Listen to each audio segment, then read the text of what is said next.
Hello, and welcome back to PavementSoft University. In this video, we're going to go over step 9 of the onboarding process.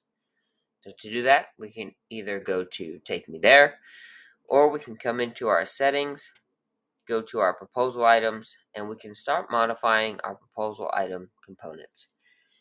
So, what you're going to want to do here is go through each of these items. If you do not use any of these items or do not do any of these, what you can do is click any of these boxes over here on the left-hand side, the right-hand side, and click Save, and it will make them inactive, and they will not show up on your list once they are inactive.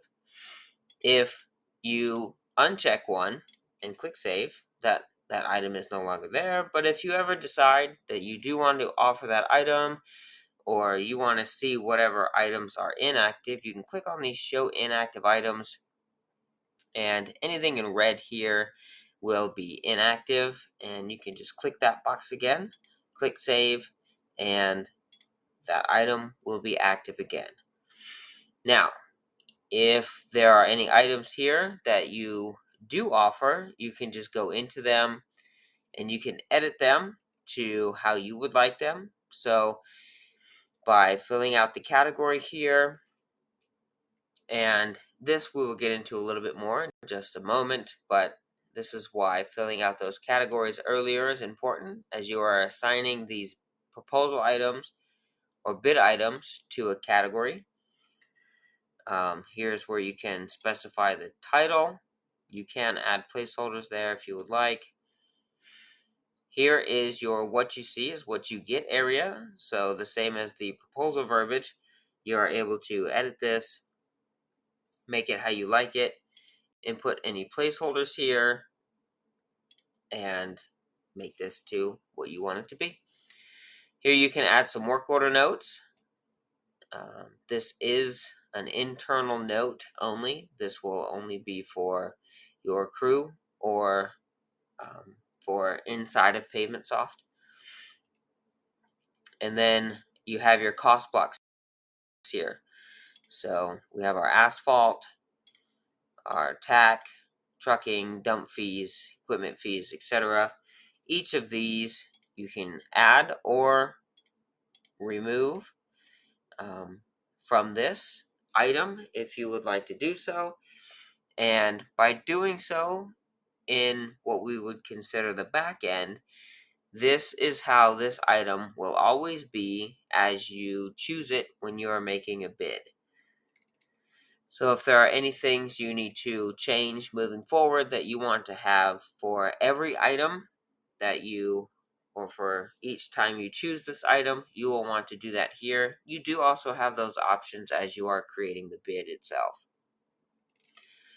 You are able to rearrange these as well. You can change the order of them, and then once you're done, you can click Save.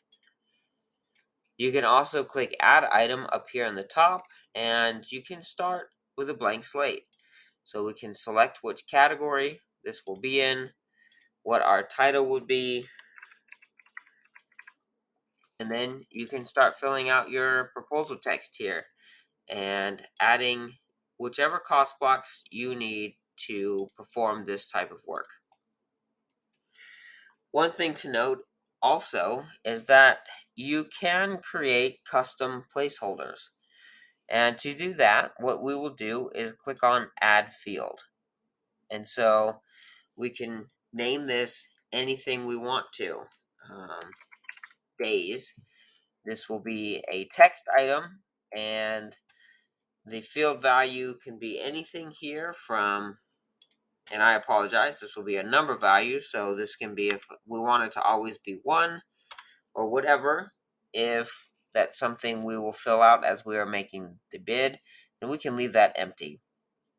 And right now, at the bottom of the list, the last asphalt price per ton is our last placeholder. If I go ahead and click this Use as a Placeholder, now we have days as a placeholder, and we can input that placeholder here, and it will work just like any of the other placeholders.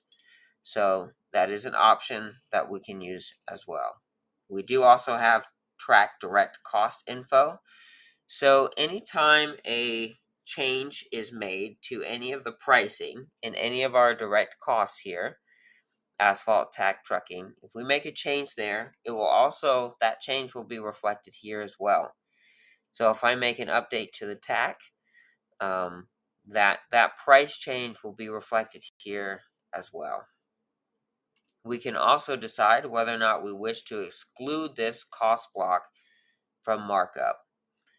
And so those will be how you can update and make these proposal items your own. We do recommend that you go through each one of these, make sure the verbiage is correct, the cost blocks are there that you need, and once you do that, you'll be well on your way to creating some bids. Our next video that we are going to go over, or our next step, will be modifying our direct costs. So we have quite a number of direct costs here, and that will be on our next video. Thanks for watching.